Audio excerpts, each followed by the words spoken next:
melaporkan hasil dari KTT di Yordan, yang KTT ini khusus untuk membicarakan bantuan kemanusiaan yang segera bisa disiapkan mengantisipasi gencatan senjata yang diharapkan akan terwujud. Dan seandainya gencatan senjata itu tidak terwujud pun, langkah-langkah apa yang harus diambil untuk mendesak kedua pihak untuk gencatan senjata dan untuk membantu rakyat Palestina di Gaza. Jadi KTT yang diselenggarakan atas undangan Raja Yordan, Presiden Mesir, dan Sekjen PBB, juga dihadiri oleh Presiden Palestina dan beberapa kepala negara dan pemerintah lainnya, di antaranya Perdana Menteri Spanyol, Slovenia, Maroko, Lebanon, Presiden Rwanda, Siprus, dan beberapa negara-negara lain. Disusunlah langkah-langkah untuk mengatur bantuan. Dan Indonesia sudah umumkan kita siap mengevakuasi 1.000 pasien dirawat di Indonesia, dan begitu sembuh akan dikembalikan ke Gaza begitu situasi normal. Saya juga tawarkan juga atas inisiatif Ibu Khofifah, Gubernur Jawa Timur, dan juga tokoh-tokoh pimpinan pondok-pondok pesantren di Jawa Timur, Jawa Barat, juga menawarkan siap menampung yatim piatu, anak-anak yang kena trauma. Ini sedang dibicarakan.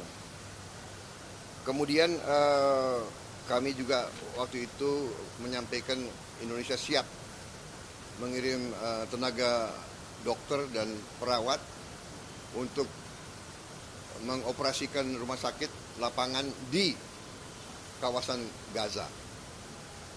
Ini sedang dibicarakan dengan beberapa pihak.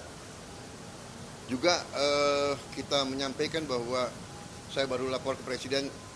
Presiden juga mengatakan kita tetap bila diminta dan bila diizinkan, kami tetap siapkan pesawat Hercules untuk terus mengirim bantuan lewat udara.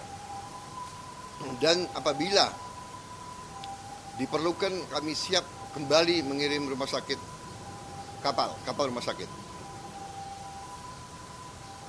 Mereka juga minta kita bantu tidak hanya Gaza tapi tepi barat, karena tepi barat juga ternyata keadaannya sangat sulit. Ya, akan dilakukan suatu pengaruh yang terus-menerus, ya, sehingga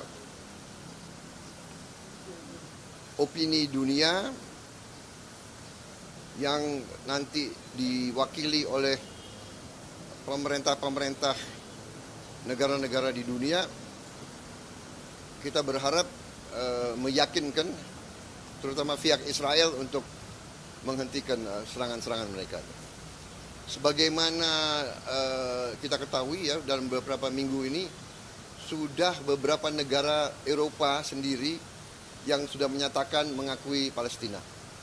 Dan juga di PBB juga mayoritas anggota PBB sudah menyatakan mengakui Palestina, minta Palestina diterima sebagai anggota PBB.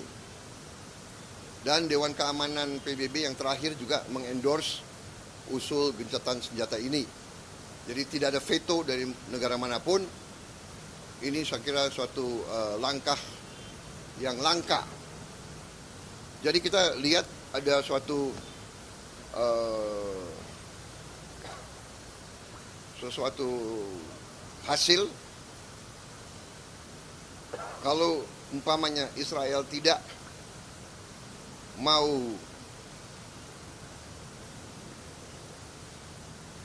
memberi gencatan senjata, mungkin Israel akan sangat terkucil di dunia. Ya. Tapi juga kita juga menyuruhkan Hamas agar segera menerima gencatan senjata ini demi rakyatnya sendiri. Saya kira demikian, ya.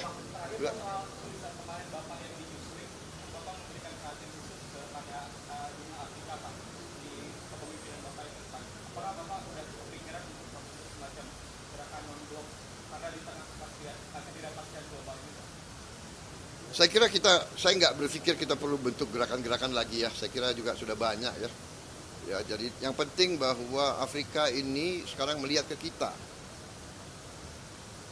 Saya ketemu dengan Presiden Mozambik juga kemarin dan Presiden Kagame dari Rwanda. Mereka sangat melihat ke kita. Mereka lihat Indonesia ini sebagai suatu contoh keberhasilan negara yang berkembang, negara selatan. Ya. Langkah-langkah kita, keberanian kita untuk hilirisasi, ya, dan keberpihakan kita untuk selalu bersama rakyat-rakyat yang sedang mengalami kesulitan di dunia ini sangat menarik mereka. Jadi mereka banyak mengundang saya, ya, minta dukungan Indonesia, minta bantuan Indonesia, minta dididik di Indonesia. Jadi saya kira lebih ke arah situ. Saya kira tidak usah ada organisasi lagi lah, nggak usah ada, ya kan? Nanti terlalu banyak gerakan-gerakan yang tidak efektif. Kita sekarang harus ke arah konkret, ke arah langkah-langkah yang real. Dan saya kira di KTT ini Indonesia yang paling konkret. Kita sudah sebut, kita siap mengambil 1.000 pasien sebagai langkah awal. Ya kan? Kita siap menerima 1.000 anak-anak yang kena trauma untuk kita sekolahkan di sini. Tapi pada saatnya untuk kita kembalikan, dan langkah-langkah itu saya kira dihargai oleh banyak negara. Ya. Dan kita siap, rumah sakit tetap di situ, pesawat kita akan terus membantu lebih baik ke arah-arah konkret itu. Ya, oke, terima kasih.